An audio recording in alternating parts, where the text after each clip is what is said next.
Tendrá que salirte. Vale, ya. Vale, pues mi primera pregunta es, me gustaría saber cómo empezó todo, si siempre te había interesado esta rama artística y cómo ha sido hasta ahora. ¿Cuál rama artística exactamente te refieres? Exactamente la actuación, pero si también quieres A hablar interpretar, de... dices, a ser Sí. actor. Ujú. Yo creo que desde siempre, o sea, es decir, desde siempre porque desde muy niño ejercía, estaba en grupos de teatro, desde los 7 años, o sea, te puedo decir, en grupos de teatro. Siempre he trabajado mucho en pequeñas compañías y tal, y gracias a mi madre que llevaba también grupos de teatros en el barrio, y entonces me metía yo. Era como el chaval que está al lado de su padre y es futbolista todo el rato jugando al fútbol, por poner un símil, ¿no? Entonces, era algo muy natural para mí, hasta que ya de mayor, digamos, bueno, de mayor, con 18 años, 19, en el instituto, que también estaba haciendo teatro en bachillerato, pues alguien me dijo que si me podía presentar a las pruebas de arte dramático. Entonces lo hice y de la escuela superior y aprobé. Entonces entré y a partir de ahí, digamos, ya sí me planteé de alguna manera que estaba empezando a ser algo serio, porque para mí era muy natural, siempre ha sido algo muy, que lo he entendido como algo muy sencillo, en el sentido, digamos, de la parte del miedo escénico, que es lo que creo que a todo el mundo más le preocupa siempre, ¿no? Entonces, no, esa parte realmente para mí siempre ensayaba, tenía algo que hacer y a mí me ha gustado mucho. Entonces, yo creo que sobre todo el mundo del espectáculo siempre me ha atraído en todas sus ramas, más que nada. Entonces, así ha sido un poco, luego ya vienen más cosas, pero bueno, digamos que los comienzos siempre suelen ser algo así. No es un descubrimiento de que alguien que le entra el gusanillo, que también hay carreras más tardías, que hay gente que de pronto un día trabaja en una cosa y siente ese veneno, como le llaman, o tal. No, no, yo creo que ha sido bastante vocacional. Sí. Y también quería preguntarte, porque tú tienes una doble vertiente que siempre ha ido de la mano, que es tu figura como actor y comediante. Ujú, Y lo que yo quería preguntarte en concreto es, aunque van muy juntas, si tú tuvieras ujú. que decantarte por una, ¿por cuál sería? ¿Por actor o comediante? Sí. Eh, Comediante también podemos englobar un poco Sí, el sí, no, te show. entiendo, te entiendo perfectamente. Hablas del stand-up como del monólogo, dices, te refieres Sí. a hacer reír y tal. Mm. Eh, yo creo que no se separa porque hay una parte que es el stand-up, o sea, es decir, si me sería muy, como te decía, por eso te hacía la puntualización antes del mundo del espectáculo, porque el mundo Mm. del espectáculo es muy amplio y siempre asistimos de pronto a nuevos géneros o sea, yo creo que la gente del cine, cuando empezó a hacer cine, no existía cine, hacía vodevil y lo que hacían era grabar las actuaciones cómicas que hacían en teatro. Entonces luego pasa por un periodo y es lo que conocemos como un arte nuevo, ¿no? Entonces, en este caso, a la hora de elegir, yo lo que hago normalmente cuando hago stand-up, hago un personaje, interpreto un personaje y utilizo mucho, y luego también la facilidad que tengo de creador o de escritor, que me gusta, lo cual me gusta muchísimo. Me gusta más ser actor, pero luego también resulta que siendo actor de comedia pues, sobre todo de comedia digo, porque ser actor yo creo que tiene, luego la comedia es otro debate que podemos tener, pero el tema es que al ser actor a mí me gusta mucho porque a veces pues me relajo bastante, porque tengo yo que mi texto no está en peligro, o sea, es decir, no es algo que yo lo que digo, y entonces estoy más relajado en el teatro, ¿no? Muchas veces que vienes cada noche a hacer tu función o en una serie, pues eso es una cosa que para mí me resulta bastante relajada porque la responsabilidad creativa está repartida. Entonces, a mí me gustaría vivir así, pero es cierto que da mucha satisfacción cuando algo que has escrito tú lo pones en pie, porque el único instrumento que te va a poner en pie en este caso es mi cuerpo, mi voz, y pues lo pongo a servicio de una creación literaria, que es el caso un monólogo o un sketch, ¿no? Entonces, es muy difícil decidir. Yo creo que siempre, como te explicaba, hay una comodidad en uno y hay otra, hay un ego en otro, ¿no? Que también ese es el tema del stand-up. Lo que pasa es que en mi caso el stand-up, el monólogo no lo he separado de la cosa actoral. Yo sé que el stand-up además tiene una vertiente muy naturalista, incluso casi de psicoanálisis o de muestra de lo que cada uno siente y de hecho se hace así, yo también lo hago, yo lo que hago es coger anécdotas o cosas de mi vida que me interesan y las pongo en el escenario, lo que pasa es que las cubro lo suficiente como para que en ningún momento nadie sienta aludido, ¿no? Pero son cosas que me han ocurrido, que yo he sentido. Entonces, por eso te digo, no sé si he respondido a tu pregunta, pero no me puedo decir. Pero esto No, lo me ha respondido supones, perfectamente. supones que Pero, sí. sí. Y también quería preguntarte, porque la comedia ha sido el género que más has explorado, Sí, pero tenía curiosidad por saber si quizás haya otro que hayas tocado, o por el sí. contrario, no hayas hecho y te gusten también. No, he tocado la tragedia, incluso, que la tragedia griega. O sea, que he hecho tragedia griega, he hecho tragedia lorquiana, incluso dirigido con bodas de sangre, he dirigido teatro barroco, he actuado en teatro barroco, con lo cual eso es drama también, es dentro de la idea del drama de como acción que se desarrolla y tal. He trabajado teatro surrealista, teatro costumbrista, he trabajado todos los géneros. Entonces, he trabajado teatro de marionetas, he trabajado sombras chinescas, he hecho doblaje, he hecho... Entonces, claro, normalmente, sí, la parte de... También si te refieres a los códigos de pasar de comedia al drama, yo te diré que los actores, si realmente estás haciendo verdadera comedia, la comedia se hace muy desde un sentimiento. Cuanto más verdad sea, mejor comedia es. Eso siempre lo sabe cualquier comediante. Y entonces siempre procuro hacer los personajes con mucha... O sea, en ningún momento me verás que a lo mejor que hago como... Estoy haciendo como qué, sino que intento hacer... Entonces, lo mismo sucede con el melodrama o con la tragedia y tal, ¿no? Digo melodrama porque, claro, yo el drama, entiéndeme que entiendo, por la acepción antigua del drama, lo entiendo como acción. El drama siempre más significa a mí, por lo que estudié en teatro, la acción.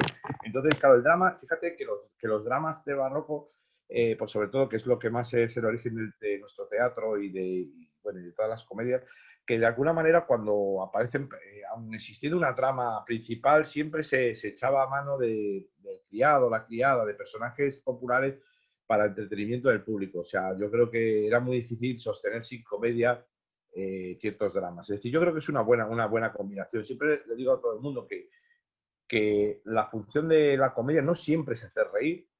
Cuidado, dirás, pero ¿cómo reír? No, digo, no, también a veces es crear cierta curiosidad en el cerebro que te hace feliz, ¿no? Pero fíjate tú, La vida es bella, es una película que entonces, ¿dónde la colocas, no? En gran tragedia, pues ya sabes que el padre pues está abocado a un... Eso, yo hablo de tragedia siempre como irremediablemente el personaje va hacia un destino final.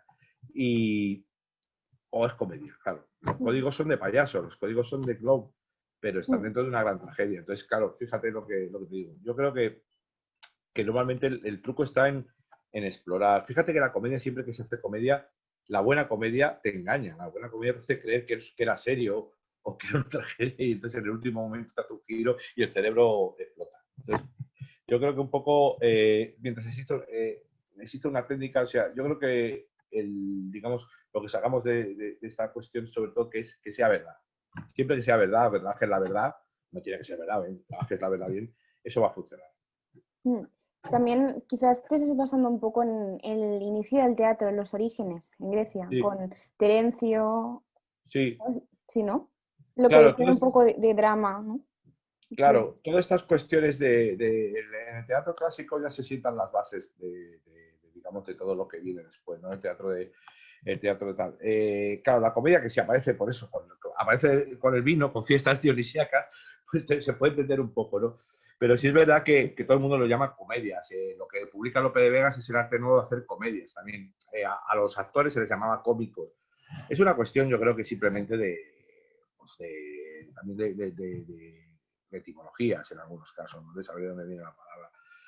Todo esto que de pronto pues, como decíamos, yo decía muchas veces, cuando tú ves en el teatro griego, por ejemplo, que cuando usaban el Deus ex machina como que es que aparece Dios y lo arregla todo, pues Lope de Vega también coge al rey y lo arregla todo al final.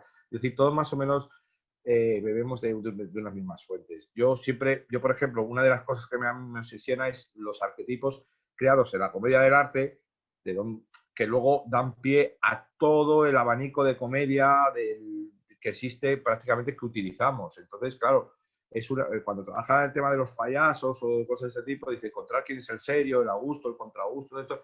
Claro, todo esto, fíjate, en todas las fuentes existe este tema, ¿no? Con teatro, por ejemplo, con el teatro griego, a mí me gustan mucho las tragedias, pero el simple hecho de que ya sabes qué va a ocurrir. Entonces, todos los años hacía Edipo y la gente iba a ver cómo ese director había hecho eso. Entonces, simplemente es ver, era bastante interesante ver que una misma obra siempre la ves para ver cuál es la propuesta, ¿no? Que no sé quién dijo una vez que todos los directores deberían hacer la misma película para saber quién era el mejor director, ¿no? Un poco para porque estoy cogiendo lo mismo. Y también quería preguntarte, porque llevas muchos años en el oficio, y si hubieras cambiado algo de tu yo de los primeros papeles, quizás otra decisión o otro camino. Normalmente, o sea, las decisiones, sobre todo las decisiones en una carrera, normalmente no tengo ningún tipo, o sea, realmente pienso que, claro, como la carrera siempre continúa y al día siguiente, de pronto, sobre todo en este oficio, al día siguiente resulta que te pones, como dicen, en el candelero o esas cosas que dicen. Entonces, enseguida, de la noche a la mañana, todo cambia. Hay actores muy mayores o hay actores muy jóvenes que de pronto han encontrado un éxito y tal, ¿no? Yo realmente estoy contento con la parte, el camino que he llevado era, lo que yo quería conseguir era hacer protagonistas en teatro y de comedia, en teatros principales, y llevo 10 años enlazando una obra con otra, con lo cual para mí esa parte, digamos, de mi proyecto personal, que siempre era elevar la comedia a la categoría de arte mayor, en vez de arte menor, pues eso me tiene a mí más o menos tranquilo con eso. Cosas que cambian. Yo realmente, es que te digo, a veces te equivocas en ciertos proyectos, pero es que ya no tiene remedio. Es que nunca me lamento por eso. O sea, creo que forma parte de un poco de la formación de cada uno, ¿no? Pero hay proyectos horribles que uno se mete por dinero, por necesidad, y son una cagada. Pero en ese momento, claro, necesitas dinero y tal. Lo bueno es no vender demasiado tu alma al diablo, ¿no? O sea, yo muchas de las cosas que me han llegado para hacer publicidad o algo he dicho, hostia, no, aunque lo necesitara, ¿no? Y te llegan pues estas cosas que dentro de una carrera interpretativa o de la lucha, es la carrera hacia el éxito, la fama o el oro, haces elecciones que son complicadas. En mi caso, yo como suelo, la verdad, tengo bastantes, por decirlo, bastantes amistades en el mundo del espectáculo porque son muchos años y bueno, yo creo que el trabajo mío ha refrendado que soy, pues yo cuando tengo muchos conocidos, porque siempre pues voy a un programa, a otro y tal, mucha gente me decía, pues es que te he visto en este sitio y ese también, pues casi siempre son amistades que dices, oye, venga, me acerco, voy para allá. Yo aparecí un día en el programa de Wyoming, andando por detrás simplemente, un día saludé y me fui, porque iba a hablar con no sé quién, y entonces, yo decir, pero yo que considero mi parte, digamos, de la promoción televisiva, la veo así. Creo que hay una parte en la que el artista también tiene que entender cuál es el show business y tiene que ir a promocionarse él a sí mismo. Muchas de las veces que yo iba a Buena Fuente, de las 2 o 3 veces así últimas que iba, no iba prácticamente, era un pretexto para hacer un sketch o hacer una chorrada. He ido al hormiguero a hacer monologuillos, ¿sabes? Siempre tienes preparado algo. Pero yo creo que forma parte ya también del personaje, del payaso que está vendiendo pues su circo y que vengan a verme al teatro. Entonces eso hay que hacerlo. O sea, la televisión ayuda pero a veces hay decisiones erróneas. Entonces, yo en mi caso, mira, siempre he estado en series y tal, estuve en Mis adorables vecinos, por ejemplo, por decirte una serie muy antigua, y la verdad es que fui para un capítulo, pero me quedé para 7 u 8, o sea que para mí, pues también, ¿no? Les hizo gracia. Pues, lo que tienen es el encasillamiento, por ejemplo, es una cosa que también no ayuda a la carrera de una persona durante mucho tiempo, pues a mí se me ocurrió, para hacer stand-up, para hacer monólogos, se me ocurrió la idea de emular a gente de mi barrio con la que yo hablaba de joven, que hablaban de una manera muy macarra, y entonces me hizo mucha gracia qué pasaría si un tío subiera al escenario vestido de cuero y contara su vida.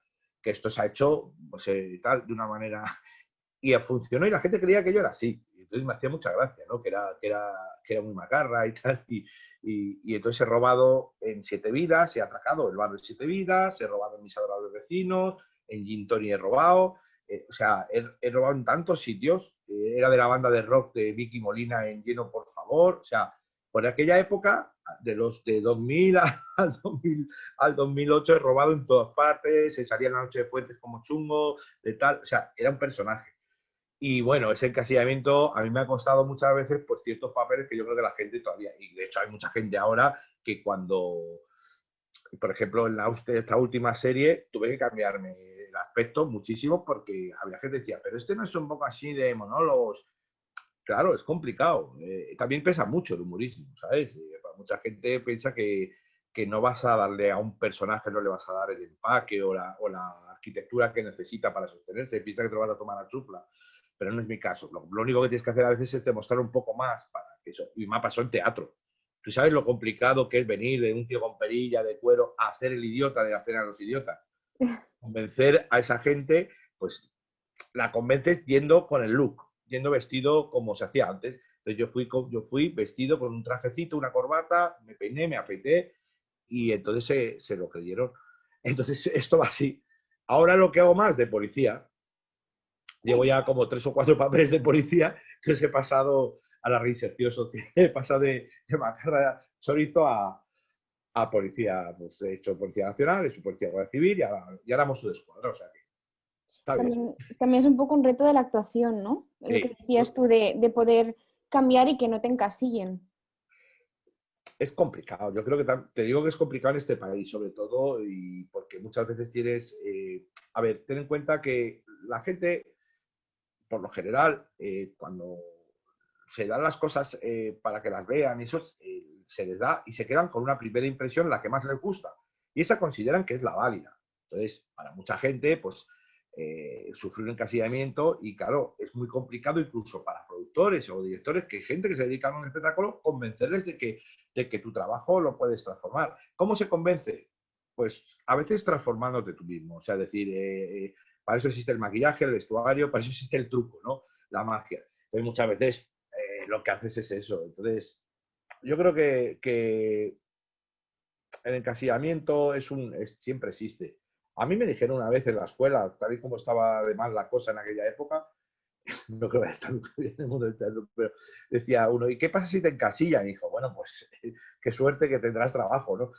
Porque era tan complicado. Yo creo que de alguna manera lo bueno es saber reinventarse, pero eso forma parte del artista también. Yo creo que en cualquier disciplina artística una persona si se empieza a repetir o se acomoda en las cosas que le han funcionado, pues a lo mejor no progresa de igual manera que otro.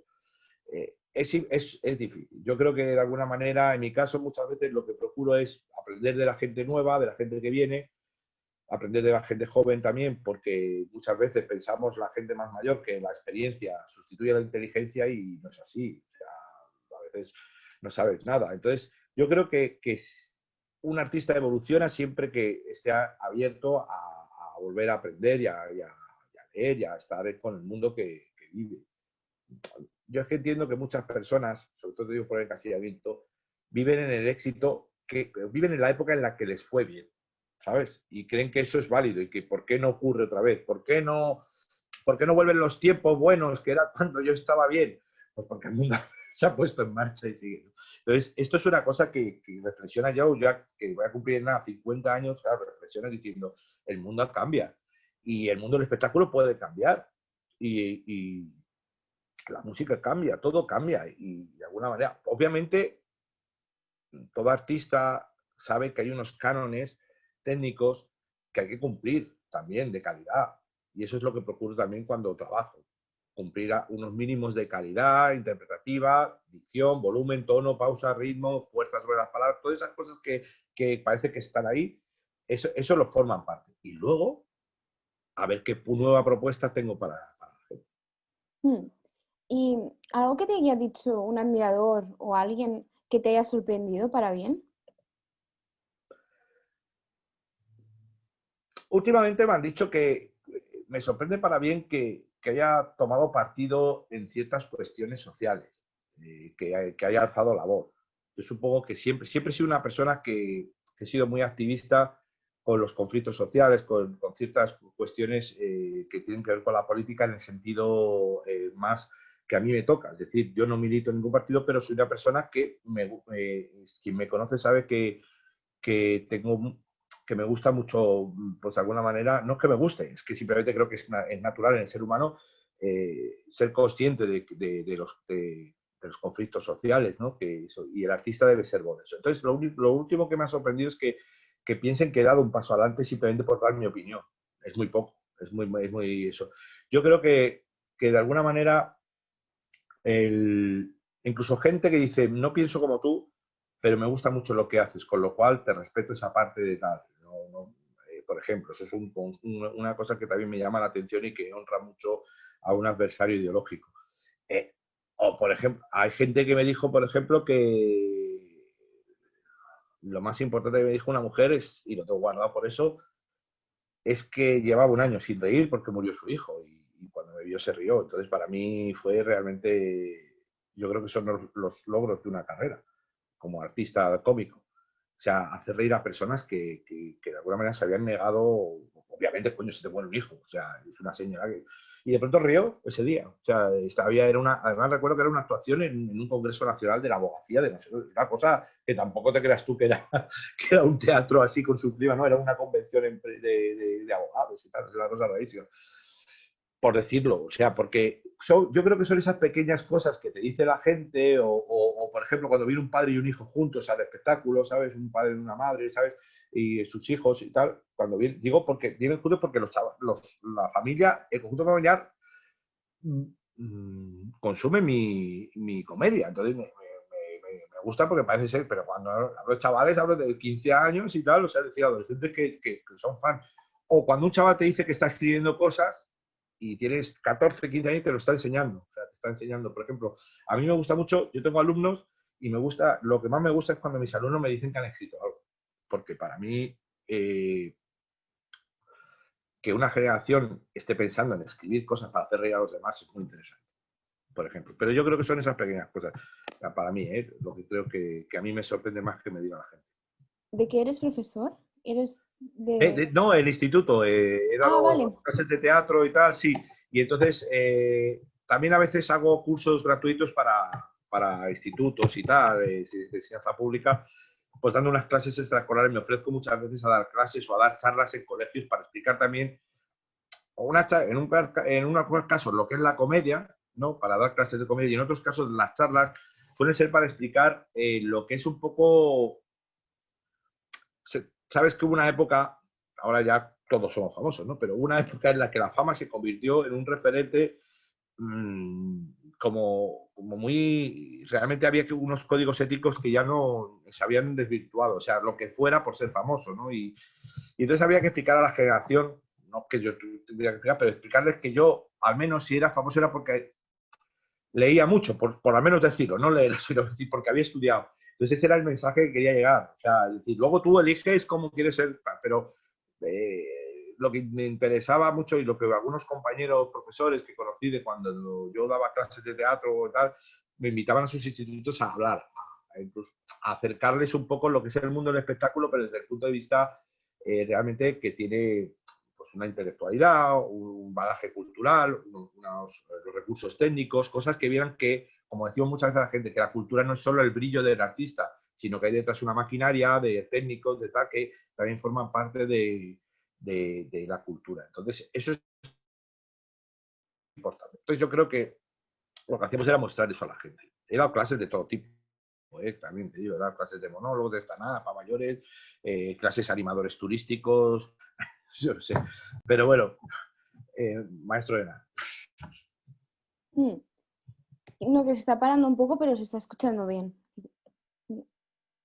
Vale, entonces medio radio. No, que me está preguntando, pero no, se oye bien. Pues también... Dime. Ah, no, que se está parando, pero ahora va bien.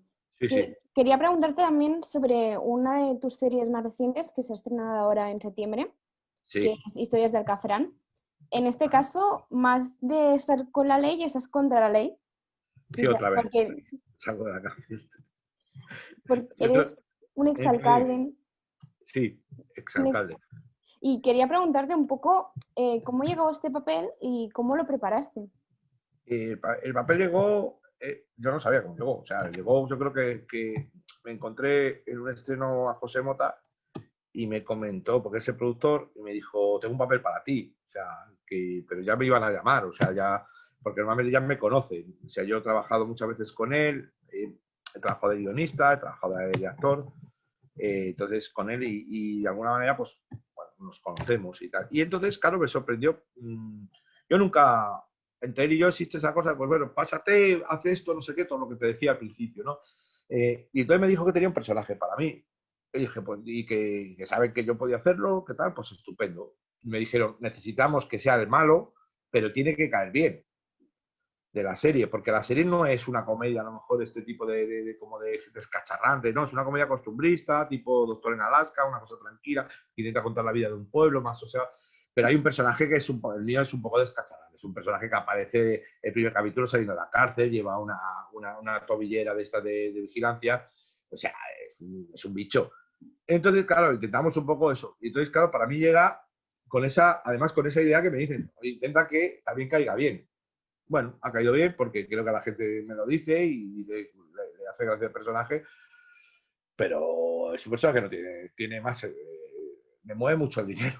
Yo sé que cuando se lo hablamos con el director, hablábamos del efecto que produce ganar dinero en ciertas personas, realmente es un producto que produce casi como una droga, ¿no? Y se ha estudiado esto, ¿no? Que realmente ganar un dinero le mola. Entonces creo que esto era un personaje así, que le movía realmente y cuando pierde el dinero, obviamente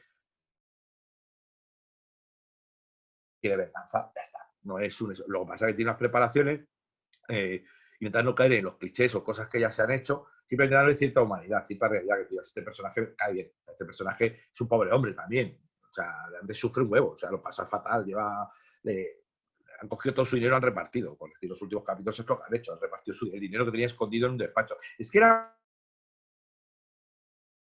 a salir de la cárcel, que un personaje diga, y ahora vamos al despacho, y la mujer dice al despacho, que a coger el dinero que ya yo guardado y tal. ¿Y por qué he firmado unos recibiste y tal? Y como me los coja la fiscalía, no sé qué. Le están extorsionando. Es todo el rato, o sea, es todo el rato. Entonces, a mí me hace gracia porque es verdad que cuando leíamos el guión, digo, está todo el rato, tiene paranoia, está todo el rato mirando a todos lados, quién es el que le está robando dinero, cada vez que va a misa mirando así, el que sea. Entonces, claro, a mí me hace, es un personaje que además que en ningún momento, pocas veces se ríe de toda la serie. Y yo recuerdo cuando me miro, pues veo esos gestos que tiene, que me acuerdo que pues, creamos ese personaje, ¿no? Que es un tío además, hablando de bigote, que lo tienes todo el rato así, ¿no? Fíjate que también tonterías, pero que decir, cuando te decía del tema físico, del trabajo que tú tienes que hacer de transformación, hay una cosa que nos reímos mucho porque, claro, nos dimos cuenta que había que aumentarle la edad un poco, o al menos el empaque así más de señor, y no sé si se ve, cortamos aquí, esto que está aquí, esto que está creciendo es pelo, porque afeitamos para hacer más entrada, para que pareciera más mayor, así, y entonces ahora tengo un felpudillo aquí saliendo de cuando afeitamos para tener más entradas. Entonces, porque dije, vea, afeitamos y luego echamos el programa para atrás y queda como un tipo ya más y tal, dejamos bigote, o sea que, por eso te digo, fíjate todas las cosas que... Sí. Y también quería preguntarte sobre el Club de la Comedia, porque has hecho muchos Sí, monólogos que sean muy, muy populares. Y bueno, lo que quería preguntarte es un poco cómo preparas tus monólogos. Y también tenía curiosidad por saber si alguna vez te han llamado o has tenido que hacer un monólogo y sí. de ir apurado has tenido que tirar de improvisación. Bien, pues mira, en primer lugar te digo que a la hora de preparar un monólogo lo preparo como si fuera una pequeña obra de teatro, es decir, con unos sketches, con unas historias que quiero contar. A veces son ideas sueltas que vas pensando y las juntas en tal. ¿Cuántos monólogos tienen los cómicos que se llaman miscelánea, ¿no? O amasijo de cosas, porque muchas veces hemos entregado pues y tal. Normalmente la preparación del monólogo a veces tardas un tiempo en preparar uno nuevo, lo piensas, le das vueltas, pero la costumbre de escribir o de crear chistes o de eso al final ayuda. O sea, ayuda, es un músculo, ¿no? Que hace el trabajo, hace el músculo. Y pues de alguna manera la creación tiene un proceso y cuando yo enseño a veces en cursos este proceso y de alguna manera uno digamos, de los ingredientes más importantes a la hora de hacer escribir un monólogo, de crear algo cómico, es el detalle, el auténtico detalle de estudiarse el tema, o sea, es decir, de documentación, la documentación. Cuanto más sabes sobre algo, más fácil es sacar humor. Es decir, si planteamos un tema, cual que sea, no sé, estoy viendo ahí porque las trompetas esas, imagínate, trompetas, ¿no? O instrumentos musicales de viento, tienes que estudiar, pues eso, saber cómo funcionan, saber que la trompeta, pues de alguna manera funciona de esta manera, o tanto cuánto aire necesitas, lo puede hacer una persona fumanta, etcétera. Empieza a crecer, es decir, y apuntar y a trabajar eso. Y luego, en mi caso, pues intentamos poner mucho acting, o sea, trabajar mucho la interpretación para que realmente suene, como digo yo, le cotidiano, suene bonito, suene a que es real cuando hablas, ¿no? Los personajes o lo que estás contando. Eso es una de las formas, digamos, de creación, en mi caso, particular, porque esta también tiene estilos y del monólogo. Procurar, sobre todo, eso, que también lo vas a hacer en directo, es decir, porque una cosa es el programa del Club de la Comedia y otra es cuando vas a actuar a locales. Cuando tienes una gira de locales, que se entiende que todo un verano, por ejemplo, por poner el periodo, digamos, más grande en el que te mueves, no, porque con lo que ha ocurrido, pues de alguna manera has tenido, pues eso, como ocho actuaciones, ya son muchísimas, ¿no? Pero, pues imagínate, tienes todo el verano de giras en locales, salas, actuando, teatros pequeños, teatros grandes, y sobre todo, pues tienes que trabajar muy bien el directo. En ese caso hay ciertas dosis de improvisación. Ahí trabajas, pero eso ya está preparado de una manera para que el público entienda, crea, es un juego, para que crea que en ese momento está ocurriendo algo único y especial. Uno de los, y ahora, bueno, la segunda pregunta, uno de los monólogos que yo, por ejemplo, he tenido que, no que improvisar tal, pero sí realmente de la noche a la mañana en el Club de la Comedia me dijeron, oye, mira, este monólogo, necesitamos un monólogo más, ¿no? Porque por temporadas decían, haz tres, ¿no? Y recuerdo que hice uno y no lo había testado. Testado significa que no lo había hecho con público. Lo hice en mi casa, estaban mis dos hijos, se lo comenté, les hizo gracia. Son para mí dos referentes de comedia mis hijos, porque son gente sincera, sé que como van a hacer gracia de papá, estás acabado. Entonces yo lo tengo muy claro. Y creo que fue el de las mascotas. Y, está en internet, está en el Club de la Comedia. El de las mascotas realmente salió así, o sea, salió, perdón, que se ha entendido una cosa, salió así, o sea, no salió así. Obviamente, yo ensayé en casa. ¿Me ves? Sí. Sí, nos vemos, sí. Yo ensayé en casa, por supuesto, y todo estaba hecho, esa parte está hecha, pero nunca la había probado en público, con lo cual para mí era una responsabilidad muy grande. Es mucha responsabilidad, creo que fue más intuición cómica que texto. De hecho, cuando lo veo muchas veces digo, aquí me estoy columpiando, aquí se me ha ido la cabeza y lo noto, lo noto. De hecho, al salir, en ese monólogo no hay ni premisa, ¿sabes? En la premisa siempre dices, ¿os habéis fijado alguna vez qué tal? O viniendo para acá me ha ocurrido, o ¿qué os parece la gente que hace no sé qué? No, en este caso salgo y digo, las mascotas. Y hago, ¿qué que os diga? Si va, ¿sabes? Y hizo mucha gracia, porque digo, las mascotas. Como diciendo, si ya no tengo ni premisa. Y salió bien, y sale bien porque, bueno, porque lo que aplicas es también un poco la intuición que tienes con el público. Pero yo, para ser sincero, ese monólogo, no, de hecho, lo he hecho, algunos trozos lo he hecho en algún sitio, pero entero no lo he hecho en ningún lado, porque es un monólogo que lo hice para ese día. Es complicado, ¿eh? A mí no me gusta improvisar o sea, no, si no tienes algo, digamos, que venir a hacer. Es que improvisar por improvisar es complicado. Sí. Y más un monólogo que no tienes otras interacciones para tener tiempo para el espacio, ¿no? De poder. Claro, una de las cosas, por ejemplo, cuando trabajas en radio, en sitios así también, pues lo que haces es un poco en televisión, cuando te van a entrevistar o algo, es un poco dejar abierta la mente también a que fluya. Si estamos en código de comedia, a que fluya la comedia. Si el otro está haciendo un gag, dejarle que lo haga, ver si puedes rematar o si no callarte y ceder el sitio y el hueco, que eso es muchas veces lo que pasa, ¿no? Que es la cosa de muchas veces el cómico tiende a pegar mordisco para ver si sale más o tal. Entonces, lo mejor a veces es dejar realmente, si eres un cómico, sabes que la comedia pasará por delante, se le saluda y se harán cosas. Tal, ¿no? Llevar algunas notas preparadas sobre el tema. A mí me ha pasado en televisión, llevar unas notas sobre el tema y ya está, algunas ideas, pero es un poco así, ¿no? Si realmente ya tienes práctica de comedia, juegos, claro que el cómico tiene que saber de juegos de palabras, de imitaciones, claro, es como una maletilla que lleva, pero bueno, es complicado. Sí. Pues ahora que has dicho lo de radio, también quería comentar un poco esto, porque también más allá de la actuación en la comedia, has Ujú, hecho muchas cosas en la rama artística. Has adaptado varias obras teatrales, has escrito ujú. libros, colaboras con el programa de Alsina en Onda Cero, dibujas, también he visto, Sí, sí, sí. y encima también has dicho que das clases algunas veces en Sí, sí, centros. sí. Entonces, yo lo que quería preguntarte es que si estos medios son más complementarios o también forman parte de tu pasión.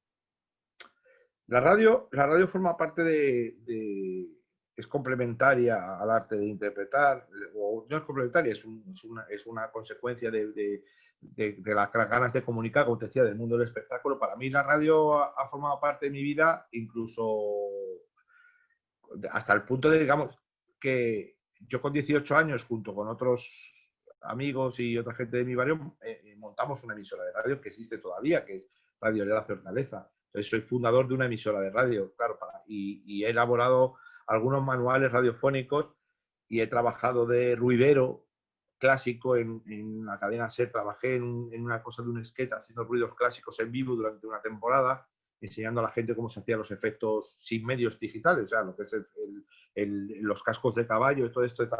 He trabajado en varias emisoras nacionales y tal, Cadena 100, la SER, Onda Cero y tal.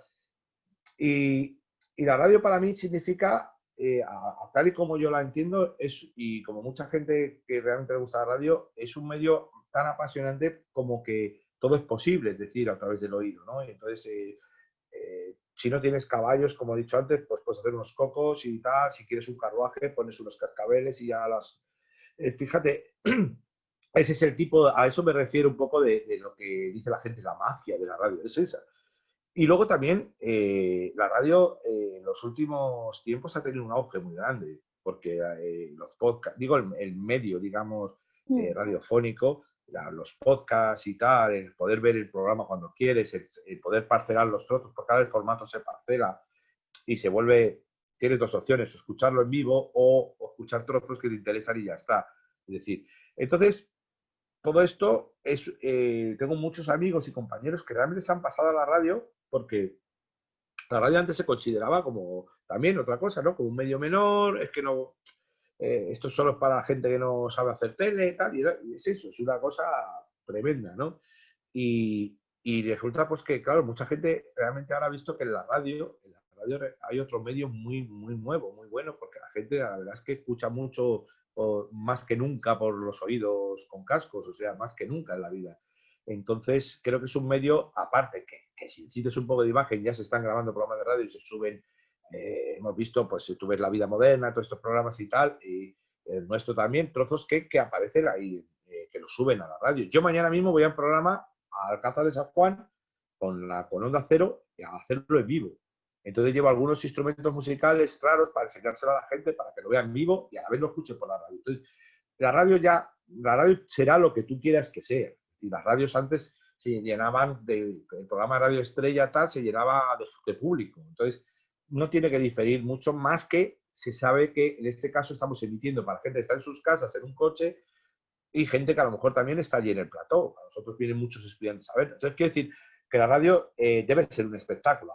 Yo digo en el mío, yo no hago radio informativa, yo hago radio espectacular. Mi parte en el programa es un magazine, es entretener y hacer comedia. Entonces, por la parte que me toca, me encanta porque exploras, puedes hacerte un anuncio en media hora. Si sabes manejarte con las sintonías y la locución, te haces un anuncio precioso.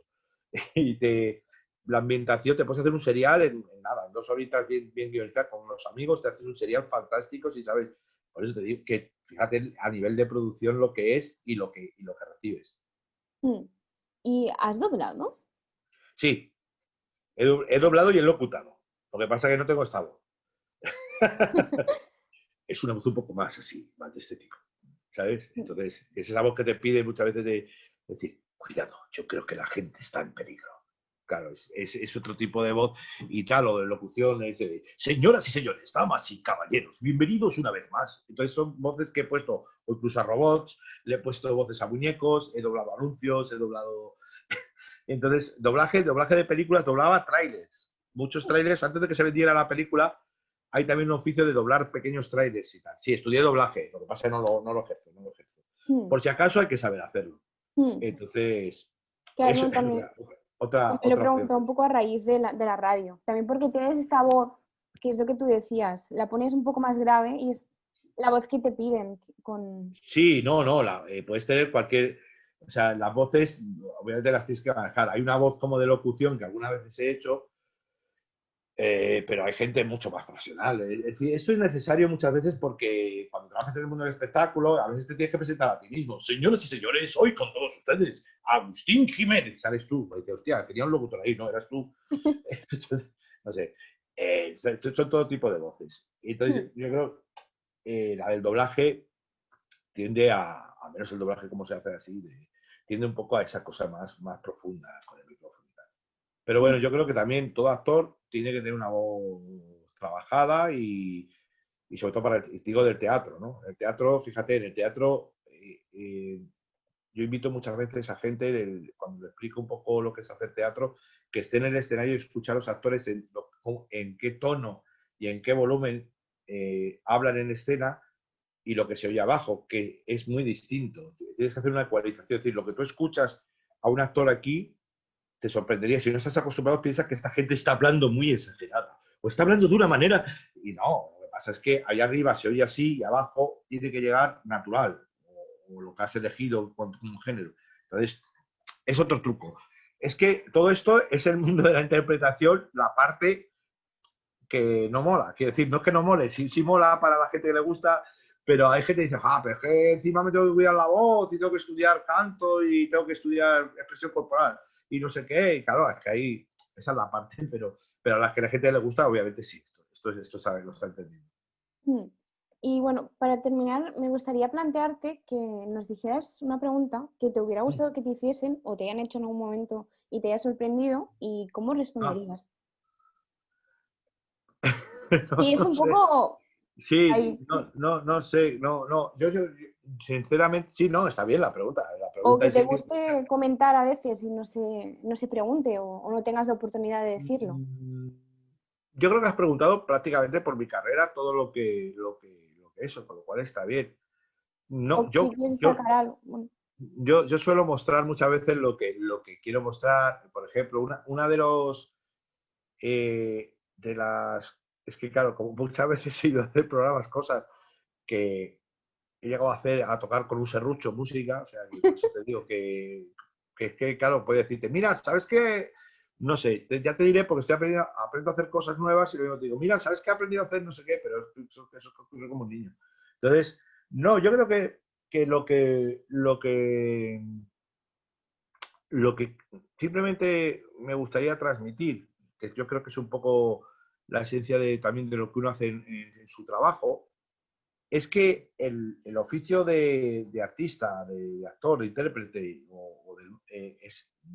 es un oficio que tiene que tener una preparación académica o digamos que intelectualidad, un trabajo cultural, de aprendizaje muy intenso y un trabajo físico y de técnica muy intenso. Yo eso es lo único que quiero transmitir a la gente, que muchas veces eh, pero bueno, como tú me has preguntado muy bien, no pasa nada. Pero quiero decirte que quiero transmitir a la gente que a veces parece que el oficio de nuestro oficio, igual, pasa incluso con músicos, que tienen unas carreras acojonantes y parece anecdótico, que es a lo que veo. Parece una anécdota. Parece que se te ha ocurrido, que es una ocurrencia. O, por mm, ejemplo, o que cuando subes arriba a hacer comedia, eso son cosas, a mí me han dicho, son cosas que se te ocurren, ¿no? Digo, sí, pero se me ocurren antes, no me subo.